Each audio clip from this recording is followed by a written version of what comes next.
सुप्रभात। निर्मल education classes में आप सभी का स्वागत है। अगर आपने इस चैनल को अभी तक सब्सक्राइब नहीं किया है तो जल्दी से लाइक, शेयर और सब्सक्राइब करें ताकि आगे आने वाली वीडियो का नोटिफिकेशन आपको सबसे पहले मिले। अब मैं आपके लिए ऐसे ही आगे नई नई वीडियोस लाती रहूँगी। तो धन्यवाद। तो आइए शुरू करते हैं। सुप्रभात। आइए प्रारंभ करते हैं। क्षितिज काव्यखंड कक्षा 9 पाठ कैदी और कोकिला। इसके कवि श्री माखन लाल चतुर्वेदी जी हैं। आइए इसका प्रश्न अभ्यास करते हैं। माखन लाल चतुर्वेदी जी, जैसा कि आप सभी जानते हैं, माखन लाल चतुर्वेदी जी की रचनाएं राष्ट्रीय भावना से ओतप्रोत हैं। यही कारण है कि इन्हें भारतीय आत्मा कहा जाता है। ब्रिटेन उपनिवेशवाद के शोषण तंत्र का बारीक विश्लेषण करती हुई कैदी और कोकिला कविता बहुत लोकप्रिय रही है। यह कविता भारतीय स्वाधीनता सेनानियों के साथ जेल में किए गए दुर्व्यवहार और यातनाओं का मार्मिक साक्ष्य प्रस्तुत करती है। प्रस्तुत कविता में कवि ने कोयल के माध्यम से इस कविता में कैदी और कोयल की बातचीत का वर्णन किया है। कवि जेल में रहते हुए अंधेरी रात में कोयल का स्वर सुनता है और विचलित हो उठता है। कोयल को देखकर उसे अचानक जेल का वातावरण याद आ जाता है।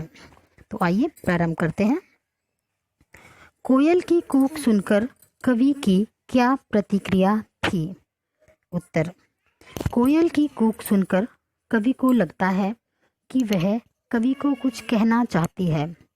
उसके यातनाप्रद जीवन को देखकर उसके साथ सहानुभूति प्रकट करना चाहती है। अंधेरी रात में कोयल विद्रोह का बीजारोपण कर रही है। प्रश्न 2। कवि ने कोकिल के बोलने के किन कारणों की संभावना बताई है? उत्तर। कवि ने कोयल के बोलने के पीछे अनेक संभावनाएं प्रकट की हैं। कवि की यातनाओं को देखकर उसके साथ सहानुभूति प्रकट करना। नंबर 2। कैदियों के मन में स्वतंत्रता आंदोलन की ज्वाला उत्पन्न करने के लिए कोयल जेल में आई है। नंबर 3। कोयल कवि के दुख को बांटने के लिए आई है। नंबर 4। ऐसा प्रतीत होता है जैसे कोयल विद्रोह का बीजारोपण करने आई है। प्रश्न संख्या 3। किस शासन की तुलना तम के प्रभाव से की गई है और क्यों? उत्तर। अंग्रेजों के शासन की तुलना तम से अर्थात अंधकार से की गई है। ब्रिटिश शासकों ने भारतीय स्वतंत्रता सेनानियों पर अनेक घोर अत्याचार किए और उन्हें यातनाएं दी। प्रश्न संख्या 4। कविता के आधार पर पराधीन भारत की जेलों में दी जाने वाली यातनाओं का वर्णन कीजिए। उत्तर। पराधीन भारत में कैदियों को बहुत कष्टप्रद यातनाएं दी जाती थीं।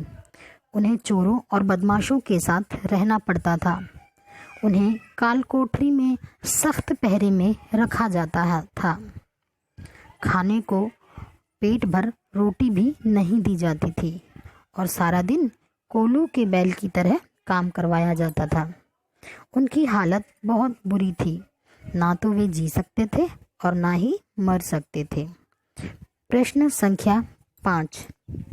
भाव स्पष्ट कीजिए। क। मृदुल वैभव की रखवाली सी कोकिल बोलो तो।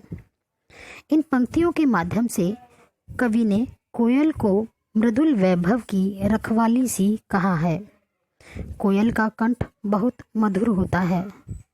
कोयल के कंठ के माधुर्य को देखकर ऐसा लगता है जैसे भगवान ने उसे स्वर की रक्षा करने के लिए धरती पर उतारा है। भाग ख। खींचता लगा पेट पर जुआ, खाली करता हूँ ब्रिटिश अकड़ का कुआं। प्रस्तुत पंक्तियों के माध्यम से कवि ने कहा है कि हम ब्रिटिश सरकार द्वारा दी जाने वाली यातनाओं को सहन करके एक दिन अपने देश को अवश्य ही स्वतंत्र करवा लेंगे। अंग्रेजों द्वारा दी गई हर कठोर यातना को कवि ने बड़ी सरलता से झेल लिया। ऐसी शक्ति को देखकर अंग्रेजों की अकड़ ढीली हो गई। प्रश्न संख्या 6। अर्धरात्रि में कोयल की चीख से कवि को क्या अंदेशा है? उत्तर, अर्धरात्रि में कोयल की चीख से कवि को लग रहा है कि कैदियों की यातनाओं को देखकर कोयल का मन द्रवित हो गया है, इसीलिए उस कष्टपूर्ण वातावरण को देखकर उसके मुख से चीख निकल पड़ी है। प्रश्न संख्या 7। कवि को कोयल से ईर्ष्या क्यों हो रही है? उत्तर, कवि को कोयल से ईर्ष्या इसलिए हो रही है क्योंकि कोयल खुले आकाश के नीचे स्वतंत्र रूप से विहार कर रही है और अपने मधुर कंठ से अपनी वाणी व्यक्त कर रही है, जबकि कवि के पास रोने का भी अधिकार नहीं है और वह बंधनों से जकड़ा हुआ है। प्रश्न संख्या 8। कवि के स्मृति पटल पर कोयल के गीतों की कौन सी मधुर स्मृतियां अंकित हैं, जिन्हें अब नष्ट करने पर वह अड़ी हुई है? उत्तर, कवि के स्मृति पटल पर कोयल के गीतों की बहुत सी मधुर स्मृतियां अंकित हैं।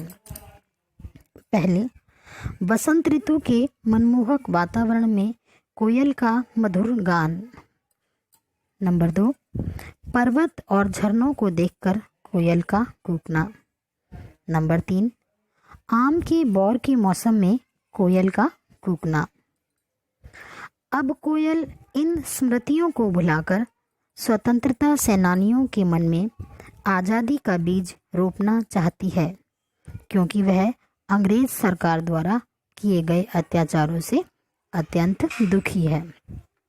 प्रश्न संख्या 9। हथकड़ियों को गहना क्यों कहा गया है? उत्तर, कवि ने हथकड़ियों को गहना इसलिए कहा है क्योंकि कवि के लिए इन जंजीरों को पहनना देश की आज़ादी के लिए अत्यंत गर्व की बात है। देश को आज़ाद करवाने के लिए उसने इन बेड़ियों को स्वीकार किया है और यही कारण है कि उसे आज समाज में मान प्रतिष्ठा मिल रही है। प्रश्न संख्या 10। काली तू रजनी भी काली।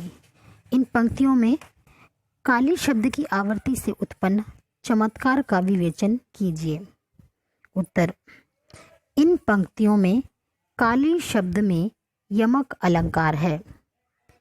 काली शब्द अनेक अर्थ में प्रयोग हुआ है। पहली पंक्ति में काली का अर्थ काला रंग है। तीसरी पंक्ति में काली का अर्थ शासन के अत्याचार से है। तो कैदी और कोकिला माखनलाल चतुर्वेदी द्वारा रचित इस कविता के प्रश्न अभ्यास यहीं समाप्त होते हैं। आगे अगले पाठों की वीडियो लेकर आपके लिए हम जल्दी ही आएंगे, तो प्लीज़ सब्सक्राइब माय चैनल ताकि आपको इससे जुड़ी हुई आने वाली नई वीडियो की नोटिफिकेशन सबसे पहले मिले। धन्यवाद।